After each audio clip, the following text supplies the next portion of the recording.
Quinacia Davis.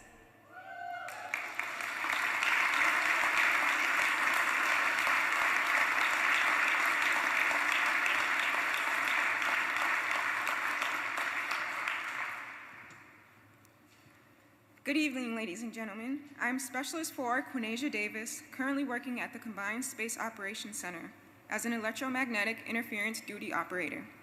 It is my distinct pleasure to introduce the 49th and current Vice President of the United States, Kamala Harris.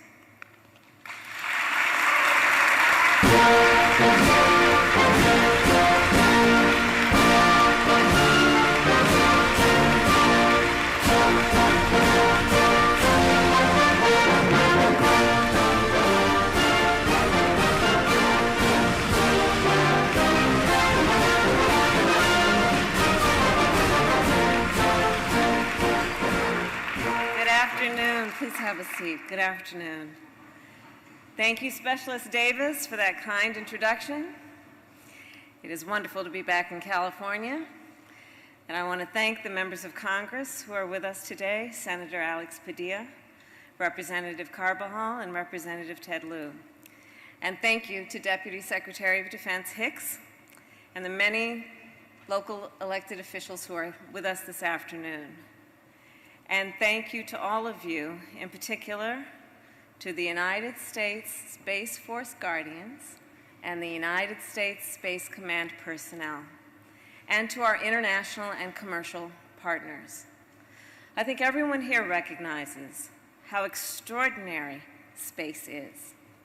Whether it is satellites that orbit the Earth, humans that land on the moon, or telescopes that peer into the furthest reaches of the universe. Space is exciting. It spurs our imaginations, and it forces us to ask big questions.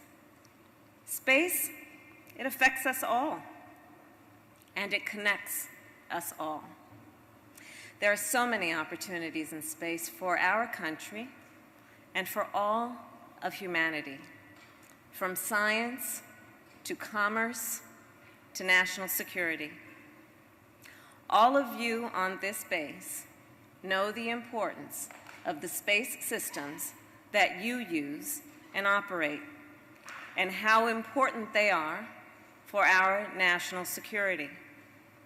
Our space capabilities provide for global awareness, global connectivity, and global navigation. And of course, we also know the threats we face in space. This is why our administration has proposed the largest single increase in our military space capability in our nation's history. And we will continue to invest so you are able to protect our interest in space, which in turn protects our interests here on Earth. In recent months, you have heard the President and me talk a lot about defending international norms and rules.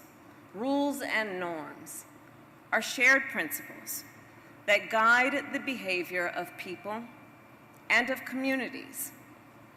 They are common understandings of what is right, what is wrong, and what is acceptable.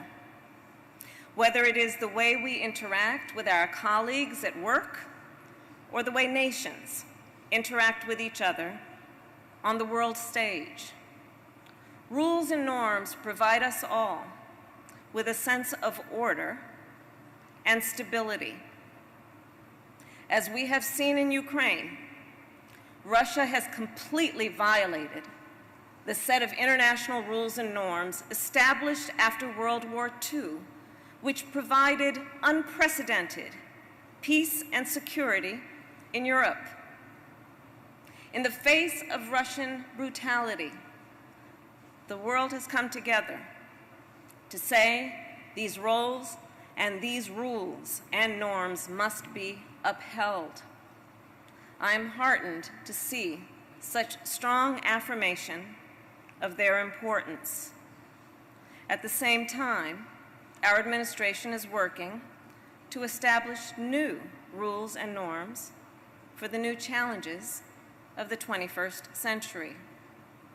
Areas like emerging technologies, cybersecurity, and of course, space.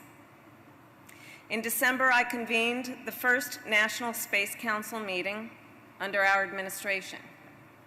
As the chair of the council, I made this issue a point of emphasis. I believe without clear norms, we face unnecessary risks in space. The United States will continue to be a leader in order to establish, to advance, and demonstrate norms for the responsible and peaceful use of outer space.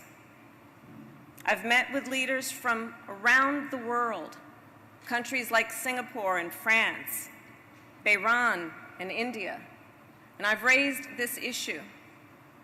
It is clear there is strong interest among our international partners to develop these norms. We must write the new rules of the road, and we will lead by example. Today, we are taking a major step forward in this effort, a step that specifically addresses the problem of destructive missile tests in space, like the one Russia took in November. That, of course, is when Russia launched a missile to destroy a satellite in space. It is called a destructive direct ascent anti-satellite missile test. In 2007, China conducted a similar test. These tests are part of their efforts to develop anti-satellite weapons systems. These weapons are intended to deny the United States our ability to use our space capabilities by destroying our satellites, satellites which are critical to our national security.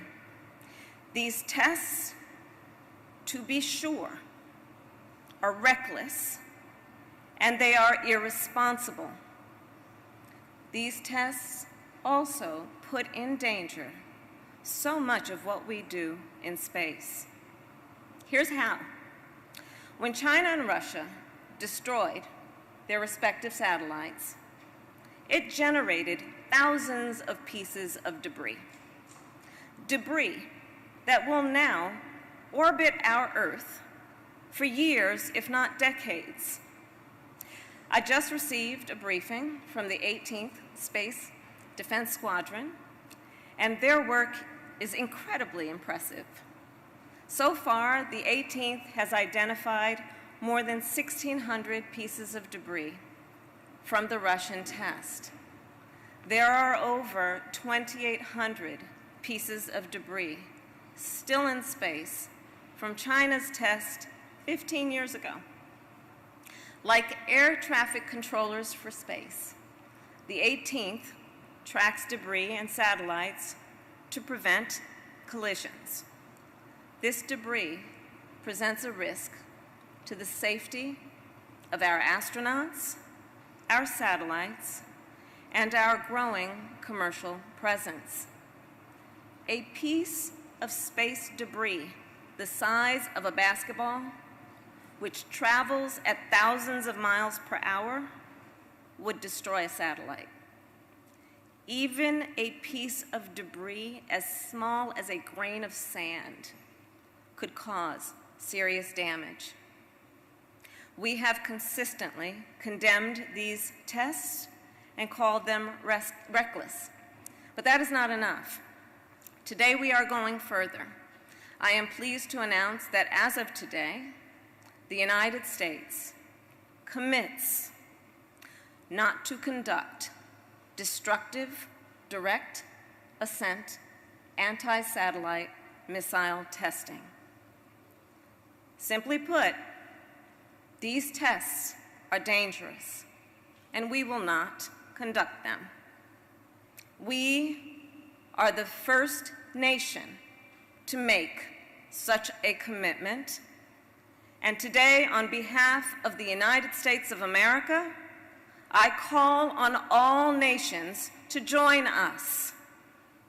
Whether a nation is spacefaring or not, we believe this will benefit everyone, just as space benefits everyone. In the days and months ahead, we will work with other nations to establish this as a new international norm for responsible behavior in space. And there is a direct connection between such a norm and the daily life of the American people. If a satellite was taken out by debris, it could affect the daily weather forecast, GPS driving directions, and even your favorite television station. Critical infrastructure, like wind turbines that power our homes, well, they rely on satellites for connectivity. Satellites help us track the climate crisis. They enable our commercial activities, and they help us protect our troops and our people. All of this is threatened by the debris created by these reckless tests. These tests also threaten the lives of astronauts in the International Space Station. In fact, I spoke earlier this month with Mark Vandenberg, who just returned from 355 days in space on the space station, an American record. While he was in space, Russia conducted its anti-satellite missile test. He had to shelter in an escape capsule in case the space station was hit by debris. Russia's action was a threat, not just to his life, but also to those of Russian cosmonauts. Our commitment today is just one step. Our administration has already begun to establish a broader and comprehensive set of norms. One example is the Artemis Accords, a set of principles that will guide civil use of space. They are designed to create a safe and transparent environment for space exploration, science, and commercial activities. Since our administration took office, we have doubled to 18 the number of nations to sign on. As we move forward, we will remain focused on writing new rules of the road to ensure all space activities are conducted in a responsible, peaceful, and sustainable manner. The United States is committed to lead the way and to lead by example.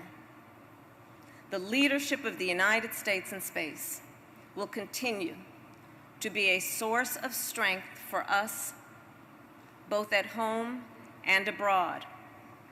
And our administration, with the help of all of you here on this base, are going to ensure future generations will benefit from space just as we have today. So thank you all again for all that you do on behalf of our country. God bless you, and God bless America. Thank you.